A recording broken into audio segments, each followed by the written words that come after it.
Thank you, Coach Fairchild, for joining me today. Coach Fairchild is the former head football coach at Colorado State University. Coach has also spent some time in the NFL. Coach currently runs some quarterback training. If you want to take a look at that, it's fairchildquarterbacktraining.com. Coach does a lot of development with quarterbacks throughout the country, typically anywhere from Pop Warner to the NFL. Coach, thank you for joining me. How are you doing, Coach? I'm doing great. Great to be on this show. Awesome, Coach. I thank you again. I kind of just get into it real quick. I mean, like I said, you kind of focus. You're retired from mostly college and professional coaching at this point. You do some stuff here on the side, but as somebody who develops quarterbacks across country, I mean, I where do you start? I mean, does it vary depending on the age group, or do you just start at the same fundamentals like footwork, or like how's that process work for you? Well, it is the same for everybody. And like you mentioned, I coached for 34 years, and most of my career was at the college level. But I did spend 8 years coaching in the NFL. And I've always had an offensive background. I've always been involved in quarterbacks. For most of that coaching career, I did have some stops where I did coach some other positions, but I've been a quarterback guy, offensive guy my entire life. I played it in high school and college, so it's always been something I love doing. As I look back at my career, I spent a great deal of those 34 years. I was a coordinator or a head coach, and I think when you're in that role, you do the best you can as a position coach, but you're also overseeing a lot of players. Half the football team is on offense, so you're overseeing those players, those coaches, and sometimes you look back and the position work that you enjoyed, you didn't do as much of it or as well as you could have done, and that's one of the things I really enjoy now is. My career now, I don't coach football games, but I go out on the field numerous hours during the week with quarterbacks of all ages and get to do individual with them. And so I do start with technique to answer your question. There's a proper way, whether you're in youth football or you're in the NFL, there's a proper way to grip it, rotate your wrist, transfer your wrist, rotate your shoulders, and get on platform and get balanced. So, I do about 500 hours a year on the field with guys of various ages and really enjoy it. But it is all the same. It doesn't matter if you're an eighth grader or you're playing in the league. There's a right way to do it. Do you see any common? I mean, you see a lot of quarterbacks, and like I said, from top to bottom, and obviously focus technique. Do you see common technique flaws, or is that a wide variety depending on the level? I think it's a wide variety. If you can get a kid early enough, you can make sure they grip it right. Because if they don't grip a football right, it doesn't matter how good the other fundamentals are. They're going to have a hard time, spinning it the way they want to spin it. But everything from alignment to balance, to ball movement, arm movement. There's a lot of things you can work on and drill and really help kids. You can, and I think I even, when guys are getting ready for the combine and they've gone through 4 years of being a college quarterback, I still think that when they get to me, there's things they can work on, things they can improve on, and do really enjoy that aspect of it as well.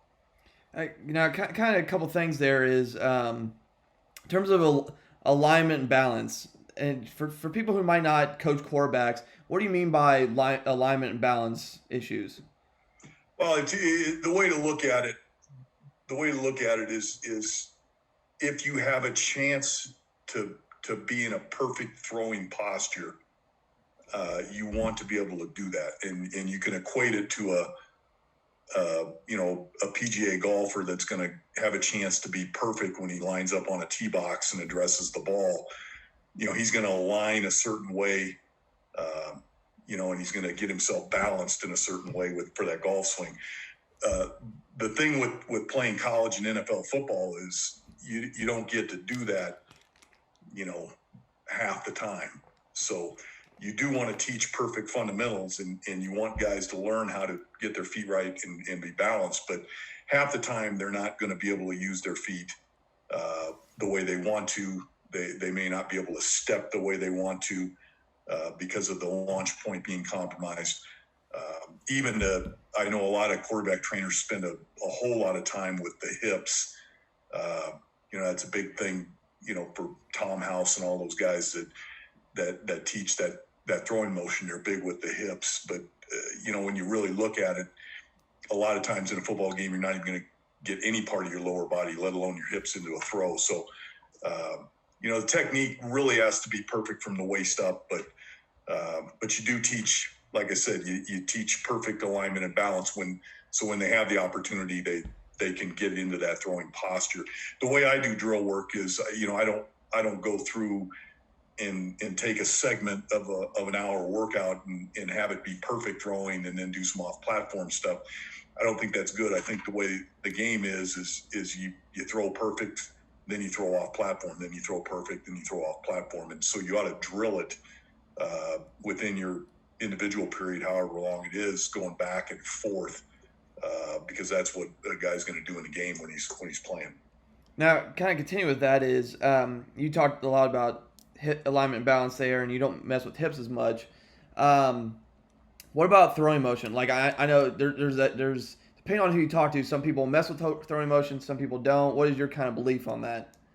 Well, and I've been around a lot of guys that I think are very knowledgeable football guys that have coached well, and there's a good number of them that believe the arm movement can't change that much. What a guy does naturally, he's gonna do. I do not personally believe that to be true.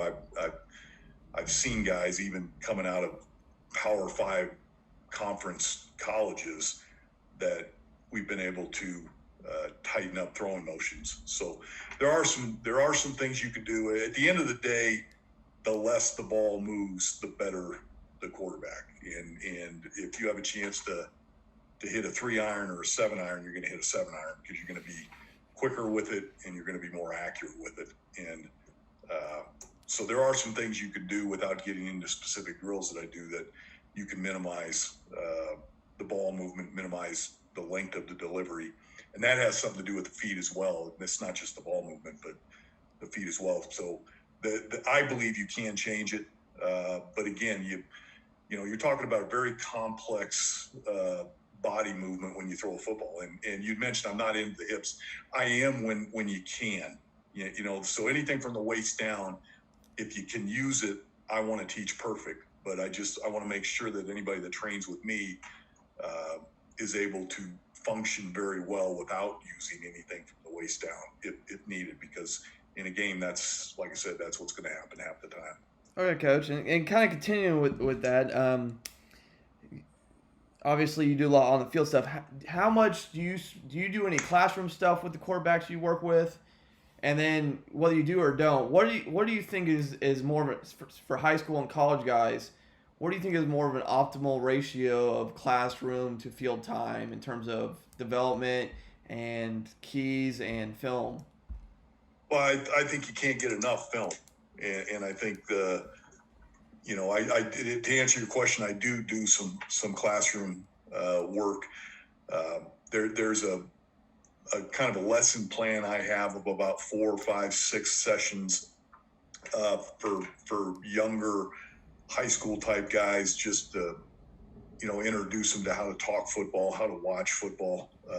You can grab some NFL Game Pass tape where you get the 22, the film of the 22, and you get the end zone, and just talk to kids about an under front and over front, middle open, middle closed, so some of the younger guys, I think that's good. And you teach them how to watch 22 people and how it all relates, where if the secondary's rotating one way, the front's probably coming the other way, and just some basic principles on how to recognize blitzes and how to recognize man or zone, those type of things. So I think that's good work.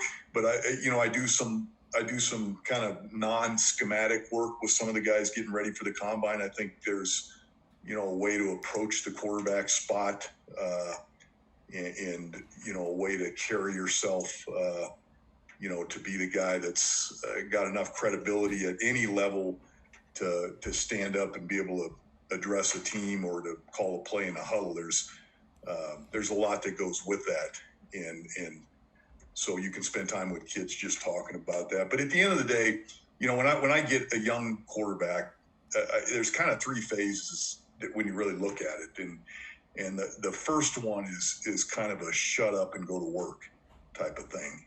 And when I lose clients at times because when I go out there, it's, we are going to go and we're going to go hard. It's going to be a cardio thing by the time you're done. And there's no nonsense. And I'm going to get on you every throw about what you did right and what you did wrong. And I think you got to develop young players nowadays. I think they've got to really develop how to just shut their mouth, go to work, and just learn how to grind and learn that nothing comes easy. It's a competitive sport. And to get anywhere, you're going to have to outwork the guy you're competing with because everybody's talented. And I think once they develop that, then the appreciation for production comes into mind. So now you start looking at, how did I play now that I'm actually playing? How am I playing? And kind of relating to kids that, it's a team sport. And if you don't get the guys around you to play well, you're not going to play well. So you start to develop that responsibility for more than yourself, but trying to raise the level of everybody in the huddle. And there's a way to go about talking about that and the body language and all that. And then the last part is just becoming a football nerd or a football guru where you just, you can't get enough film and, you're actually ahead of the coaches when you are prepping for the week. You're watching so much tape, you're almost like a coach. And so I think you can watch guys develop through that phase. And sometimes a guy starts earlier, some guy starts later. Sometimes, they're coming out of college and they're still working up that path. But, it's kind of what I talk to them about. And I think it's important. Now you mentioned college at the tail end there, and I kind of popped a question in my head. With all the change, I mean, you've seen the changes of offense over the past 30. I mean, like you said, you coached for over 30 years. How, with all the scheme changes and all the other changes in college football, have you seen like common things? I mean, as you help people prep for the NFL, that you have to work on more than you did, say, 10, 15 years ago for quarterbacks? Without a doubt. Number one's being underneath center. Because when you talk about the late 90s and going into 2000, everybody was playing with a fullback and underneath center, and not that people weren't in the gun, but they were underneath center a lot. And there's some college quarterbacks that never take a snap underneath center, and you're going to have to do that in the NFL. So just the footwork that exists with taking a snap underneath center and having to drop back, and it's much different than the gun. So that's part of it. I think a lot of what's going on at the college level too, in some of the spread offenses, and I don't want to speak for everybody, but they're putting a premium on athleticism and mobility at quarterback. So you have to kind of decide how many run attempts you're willing to live with at that spot, and to a point where I've talked with some guys, and they want to catch the ball, go through a quick maybe one read or curl flat, and then they're teaching take off and run, and that's hard to adjust with that mentality from college to the NFL, because the guys that really, when you look at it, and I do some work for various organizations, grading tape, media people, and when you really analyze the quarterback spot, the key thing in the NFL, everybody can be good between 0 and 1.5 seconds. You can put anybody in the gun, and there's a lot of great looking quarterbacks out there that are starting in the NFL that they can catch it, and while there's separation from the front, and they get a chance to read it and see it, and they can get that ball out in a second and a half, they're an effective player. But and then they're also effective after the 3.5 mark, because then they take off and break the pocket and their athleticism comes to light. But I'll tell you what, the guys that can play from 2 to 2.5 seconds in a pocket when it's collapsing, those are the ones that are at the end of the day going to be playoff type quarterbacks. Okay, Coach, that's awesome to know. As we start heading towards the end of this, because like I said, I try not to make these too overly long. I had a couple quick questions for you. Going back to your kind of career as an offensive coordinator and head coach, I'm always curious, like from a playbook size, were you more of a less is more guy, or were you more as I'm more to put a lot in and have a wide array of ways to attack people? And there's a case to be made for both, and I know some people on both ends of the spectrum, and at the end of the day, you do what you believe in and what you're used to coaching and feel comfortable with. I've worked for Mike Martz. I actually played for Mike, way back when, and then had a chance to work with him, and he was one of those, and I believe this to be true. I mean, we had a playbook in a game plan that had more plays than you knew what to do with, and but he kind of put his hand up in the air and he says, if you put the bar here, that's where they're going to aspire to learn. But if you put it up higher, they'll learn it. And I've always felt like we kind of sell kids short. I think there's the ability to handle more if you can put it in packages that kind of the conceptual learning can kind of go from package to package. It is what it is. I mean, kids will learn what you want them to learn. And obviously you've got to be an effective teacher and an effective communicator. But I guess to answer your question, I was always one that had quite a few things on the play sheet. As a play caller, I never wanted to run out of ideas. I wanted ideas, and we literally have been in games where I've seen guys call plays that we never even practiced and they worked. So, yeah, it's but I know people feel differently, and I respect that. Well, going back to your Mike Martz comment, I've heard some stories from people who've played for Mike or coached with Mike about the size of that playbook, and it's just like, yeah, that's yeah. We used to. I forget what night it was. I guess it was play Sunday. Monday was game. So Tuesday night we would do in the NFL we would do our base game plan, and get together and we put the run game in. First, second down run.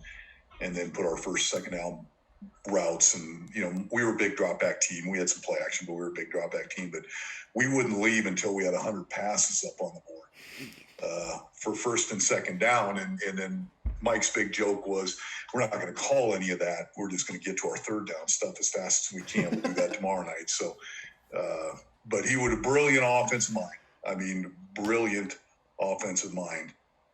Creative as anybody I've ever worked with or been around, and when you get a chance, I was lucky, with guys like Mike, and I did a year with Norv Turner and some time with Kevin Gilbride, and when you're around that level of what I consider offensive brilliance, it's just, you're lucky to be in the room and watching them operate, and I think a lot of what I did, I took from guys like that, and you can't sell that stuff short when you're that good. You just got to take in everything you can see and everything you can learn and try to do the best you can with it. And I was lucky. Awesome, Coach. And just out of curiosity, kind of going back to plays real quick before we move on, is what were your go-to plays that everybody's got their preference. Like, I've worked for head coaches that love power. I know coaches that love four verts. When you look back on it, what was your go-to? What play do you like? You know what? We got to run this every week. What do you love calling? Well, I think, nowadays, and I can't answer that over a 34-year span, but, late in my career when I was finishing up in college and the spread offense was kind of taken over, I think some just whether you run it as a tight zone or a mid-level zone, I think everybody's going to have that, whether they read the backside, whether they RPO the backside, whether they directionalize it to get a double team on an A-gap defender. But I think that you'd be hard pressed now to say, there's a team that's not going to run an inside zone type concept with, all the things that are going on in college football off of that. I do think there's a place to not practice. You mentioned power. If you want to run a gap scheme type of play, a counter or a power, I think there's a place to put it on the quarterback to get you going at a 3 technique or away from a 3 technique, whatever you designed it to do, so you don't have to practice blocking it into every front. You can limit your reps, saying instead of blocking this play, this gap scheme run into every type of front we can see, we know we're going to get it going in the right direction because we're going to put it on the quarterback. So I think there's a lot of that going on. Passing game wise, I think what you've seen over the last 10, 20 years is the ball go from the outside receivers or being thrown outside the numbers to now the slots and the tight ends and the backs getting more involved on option concepts in the middle of the field because I just think the matchups, for a while there, I was in St. Louis for a while when we had Torrey Holt and Isaac Bruce, and if you just closed the middle and didn't play with 2 safeties, if you didn't double both of them, we were going to win just one-on-one on the outside. That's what it was. But I think the corners have gotten so good, so long, so fast, even at the college level, and the bump and run technique is being taught, whether it's a penalty or not, it's being taught well, and the precise and productiveness of throwing the ball outside the numbers has decreased, and people have gone to bigger receivers or slot type guys that can really change direction and giving them 2-way goes in the middle of the field. So, those are things that if you're starting with an offense right now, you'd want to be good at. Okay, Coach, and I got kind of like two, maybe 3 last questions for you. Kind of like you said, you had you worked with a lot of good coaches. You had a very good career yourself. When you kind of look back on it, do you have any tips or tidbits for offense coordinators at the high school or college level for game planning and scouting their opponents? Well, I think what I always felt like I didn't want to be trying to reinvent the wheel during the season, because once you get going in the season, you're on limited time, and so I think my biggest advice to anybody at any level is maximize your film study in the off season when it's comfortable. You're not on a game plan type schedule or deadline.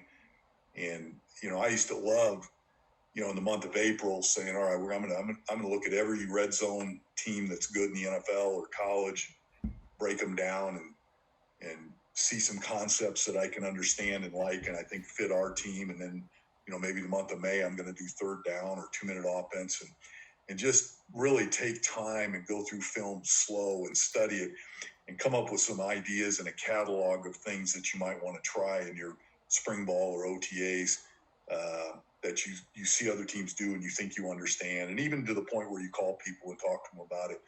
But you don't want to be making things up in October when you're playing. And so I think you maximize the amount of time that you study and really, precisely look at the game in the offseason. Awesome, Coach. And then I want to kind of touch on Colorado State real quick, because you are alumni. You did coach as an assistant and a head coach there, and kind of when you look back at all the time you spent at Colorado State, what are you most proud of? Like, when you look back at it, obviously that's a long stretch and you had various stops there, but like when you look back at your time at Colorado State, your alma mater, what are you most proud of? Well, I think, it's a great university, and I'm proud that, number one, I went to school there, and I graduated from there. And they gave me, or that university, that athletic department gave me a chance to play college football, because at the end of the day, it became my life's work. And so just the opportunity, like I said, to be involved as a student athlete at a university like that, and graduate and play football was, really influenced my life. And obviously I went back as an assistant coach. I went back as head coach for a while, but it's, what you do during those 4 years in college affects really the road you're on for the rest of your life. And that's what playing and going to school there did for me. Well, Coach, thank you for taking your time to talk a little bit quarterback play, kind of your career, and a couple other things with me today. If anybody would like to get a hold of Coach, his contact information will be in the bio. Both his Twitter account, his website, and a couple other ways to contact him will be all down there. Coach, thank you again, and you stay safe and stay healthy, sir. I will. Thank you very much.